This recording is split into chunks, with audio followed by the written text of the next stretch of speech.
India का जो chief है उसने जो पहला दौरा ही किया है, उसने मकबूजा कश्मीर में उसने कहा है कि पाकिस्तान की तरफ से दरअंदाजी हो रही है और हम पाकिस्तान को सबक सिखाएंगे, फ़िज़ाइया को तय रहने को हुक्म दे दिया गया है। आज 228 अरब रुपया डूब गया। 228 अरब रुपया स्टॉक मार्केट में डूब गया, यानी इसका मतलब है 2 खरब 28 अरब 57 करोड़ 19 लाख, अगर एक्यूरेट लें आप, ये डूब गए हैं। वहाँ पे जो है इस वक्त किसी वक्त भी उन्होंने कहा कि जंग हो सकती है, तो वो हमारे इसी चीज़ का इंतज़ार करें कि यहाँ सिविल वार हो और वो पाकिस्तान की फ़ौज को अंगेज करके पाकिस्तान को उन्होंने वाज़ह कहा कि वज़ीर दिफा ने ऐलान कर दिया कि हम आज़ाद कश्मीर में दाखिल हो जाएंगे। अभी भी हम होश के नाखुन नहीं लेंगे तो कब लेंगे? खुदा के लिए मुल्क को बचाएं। तो आज एक तारीखी मंदी मार्केट में देखने में आई, तो वो एकदम से जो क्रैश होता है, ठीक है, तो आज तो ये इस तरह की मंदी है। साथियों, भारत के नए आर्मी चीफ साहब ने कश्मीर का दौरा किया और साफ तौर पर जो है वो चेतावनी भी दे दी पाकिस्तान को खुले शब्दों में कि अब जो है किसी भी तरीके की आतंकवादी गतिविधि कोई सोचेगा भी तो उसको बर्दाश्त नहीं किया जाएगा। ये सब जो है वो इस टाइप की धमकियां दी, या कह सकते हैं हम आपस में बात करी। मात्र इससे क्या हुआ है, पाकिस्तान में एक बड़ा हलचल, मतलब पाकिस्तान में बाकी सब तो चल ही रहा है, लेकिन कहते हैं ना आग में घी का काम कर दिया इस बात ने। इस आग में घी के काम करने के चक्कर में जो पाकिस्तानी हैं, छोटा इन्वेस्टर भी है जो पाकिस्तान का, वो भी अब जो है वो पाकिस्तान में इन्वेस्ट करना नहीं चाहता है, ना प्रॉपर्टी में, ना स्टॉक्स में, ना किसी में। इसीलिए सब लोग पैसा निकाल रहे हैं और इससे पाकिस्तान की इकोनॉमी जो है वो एकदम बैठ गई है। मतलब कि अभी तक तो आप जो देखो जो रेंग रही थी, अब तो एकदम वहाँ पे थम सी गई है। पूरी चीज़ की अगर हम चलते हैं तो इंडिया का जो चीफ है उसने जो पहला दौरा ही किया है, उसने मकबूजा कश्मीर में उसने कहा है कि पाकिस्तान की तरफ से दरअंदाजी हो रही है और हम पाकिस्तान को सबक सिखाएंगे, फ़िज़ाइया को तय रहने को हुक्म दे दिया गया है। वहाँ पे जो है इस वक्त किसी वक्त भी उन्होंने कहा कि जंग हो सकती है, तो वो हमारे इसी चीज़ का इंतज़ार करें कि यहाँ सिविल वार हो और वो पाकिस्तान की फ़ौज को अंगेज करके पाकिस्तान को उन्होंने वाज़ह कहा कि हम वज़ीर दिफा ने ऐलान कर दिया कि हम आज़ाद कश्मीर में दाखिल हो जाएंगे। अभी भी हम होश के नाखुन नहीं लेंगे तो कब लेंगे? खुदा के लिए मुल्क को बचाएं। बाकी जैसी चीज़ें आने जानी है, सियासी खिलाफ को दुश्मनी में ना बहुत किसी वक्त भी कुछ हो सकता है और गैर यकीनी की कैफियत की वजह से सरमाकारी नहीं हुई, रुपया दबाव में स्टॉक आपकी गिर रही है और इस वक्त अगले 10 अरब डॉलर देने हमारे पास डॉलर कहीं से अरेंज नहीं हो रहे।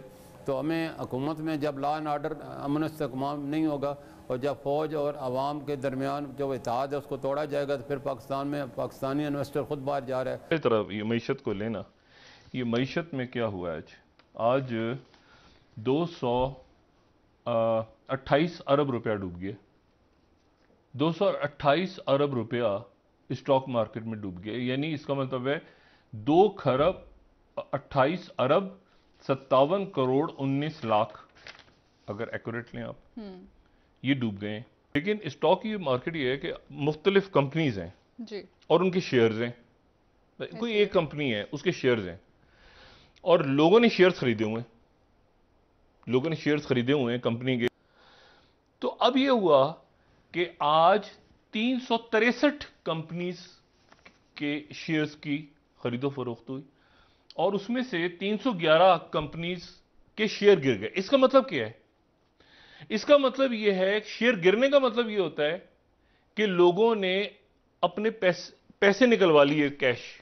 हालात बहुत ही ज़्यादा गंभीर हो चुके हैं। आपको नीचे टिकर्स पर भी दिखाई दे रहा होगा कि जनाबे वाला स्टॉक एक्सचेंज में शदीद मंदी देखी जा रही है, डॉलर नापैद हो गया है, हालात बहुत ज़्यादा बिगड़ रहे हैं। 187 का रेट मैंने खुद ये पढ़ा है, ये अब तक की पट्टी पे चल भी रहा है, आप देख भी लें। रियलिटी ये है कि ट्रेड डेफिसिट और करंट अकाउंट डेफिसिट बड़ी तेज़ी से बढ़ता हुआ जा रहा है और इसकी वजह से होगा ये कि एक वक्त ऐसा आएगा कि पाकिस्तान की मईशत बहुत ही बदहाल हो जाएगी।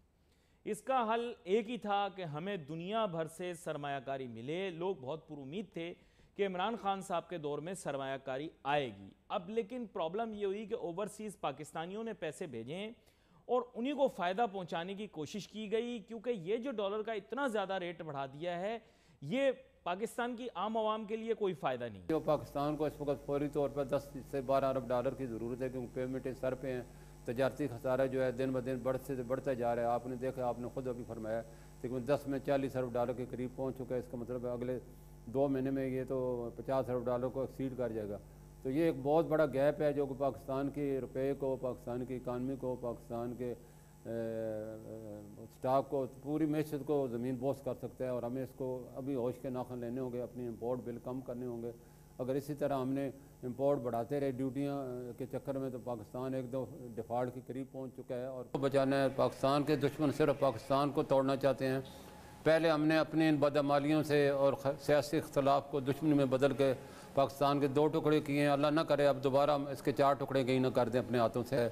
ये वही इराक़, शाम, मिस्र और लीबिया वाली तारीख दोहराई जा रही है। वहाँ भी पहले अपने उनके अदारों के ख़िलाफ़ अवाम को लड़ाया और उसके बाद नतीजा क्या निकला, उन मुल्कों का हाल आपके सामने है। मुल्क की सालमियत का ताल्लुक इससे भी है कि रुपया जो है वो मुल्क की मईशत की अक्कासी करता है। इस वक्त रुपया बहुत कमज़ोर हो चुका है और मैं अभी ये टिकर पे भी पढ़ रहा था कि अब ये नायाब हो गया, डॉलर नायाब हो गया मार्केट से।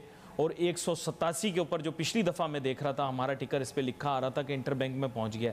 इस दबाव की वजह एक तो हमने बता दी, क्या सियासी इंतशार और इंस्टेबिलिटी भी इसकी एक वजह है। तो मुल्क को इतना ज़्यादा फ़ायदा नहीं जब तक हम वैल्यू एडेड में ना आए, अपनी एक्सपोर्ट ना बढ़ाएं।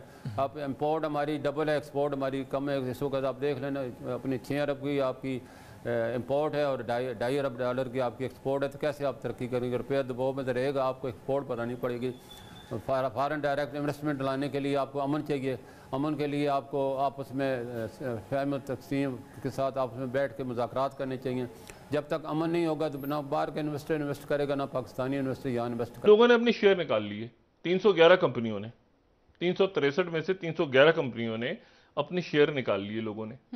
लोगों ने शेयर निकाले तो शेयर की कीमत कम होनी शुरू हो गई और इतना पैसा जो लगा हुआ था, जो फिर आगे इन्वेस्टमेंट हुई थी, वो पैसा सरमायाकारों को डूब गया। लोगों ने ये पैसा लोग कब निकलवाते हैं? पैसा लोग तब निकलवाते हैं जब लोगों को यकीन हो कि मईशत आगे, ये तो कंपनी नहीं काम करेगी ना, मैं इसमें क्यों पैसा लगाऊंगा, पता कंपनी में नुकसान हो गया।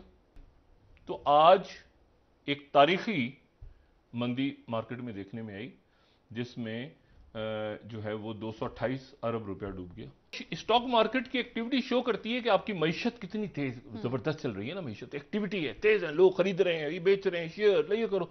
जब लोग पैसे निकाल लें किसी जगह तो उसका तो मईशत, ये एक इंडिकेटर होता है कि माशी तौर पे लोग अदम इस्तेमाल में, क्या होगा पता नहीं, कल कंपनी ना बंद हो जाए, पैसे निकाल से तो वो एकदम से जो क्रैश होता है। ठीक है, तो आज तो ये इस तरह की मंदी है। साथियों, पूरी दुनिया में एक हम कह सकते हैं पैटर्न जो है वो फॉलो होता है। अगर हम जो डेवलप्ड कंट्रीज हैं यूएस टाइप के, उनको अगर हम देखें तो लगभग हर 10 सालों में एक बड़ा और भारी रिसेशन जो है वो मंदी, जो आर्थिक मंदी है वो आती ही आती है लगभग हर 10 साल में। अगर हम डेवलपिंग कंट्रीज़ की बात करें जैसे कि हिंदुस्तान हो गया, यहाँ पर क्या है कि लगभग हर 4-5वें साल में जो है वो मंदी आती चाहे जैसे है। अगर हम पीछे का देखें तो एक 2009 में जो लेमन ब्रदर वाली ग्लोबल रिसेशन था वो तो था ही, और फिर उसके बाद जब नोटबंदी और जीएसटी वगैरह आया तब भी पूरी दुनिया तो अपने हिसाब से चल रही थी, लेकिन हिंदुस्तान में एक थोड़ी सी भले ही शॉर्ट टर्म लेकिन मंदी आई। उसके बाद फिर ये कोविड में तो लगभग हर 4-5 साल पे डेवलपिंग कंट्रीज में कोई भी हो उसमें ये प्रॉब्लम रहती है कि मंदी आती रहती है। सबसे घटिया जो होता है वो पाकिस्तान टाइप के देश होते हैं। अगर आप श्रीलंका को भी देखो, अभी ज़रूर बर्बाद है, लेकिन ऐसा नहीं रहा कि आप पाकिस्तान का देखो, हमेशा से ये रिकॉर्ड रहा है। पाकिस्तान को अगर बराबर कर्जे ना मिलते तो पाकिस्तान इतना समय तक सर्वाइव भी नहीं कर पाता। लेकिन श्रीलंका में आप देखो कि कभी कभी मेजर ऐसा है, अभी हालांकि उनकी स्थिति बहुत ख़राब है, लेकिन उनका पैटर्न नहीं कि हर साल 2 साल में ऐसा होता ही है। पाकिस्तान में ये पैटर्न है। पाकिस्तान में आप देखो अब तो वो उससे भी गए गुरे स्तर पर पहुँच गया है।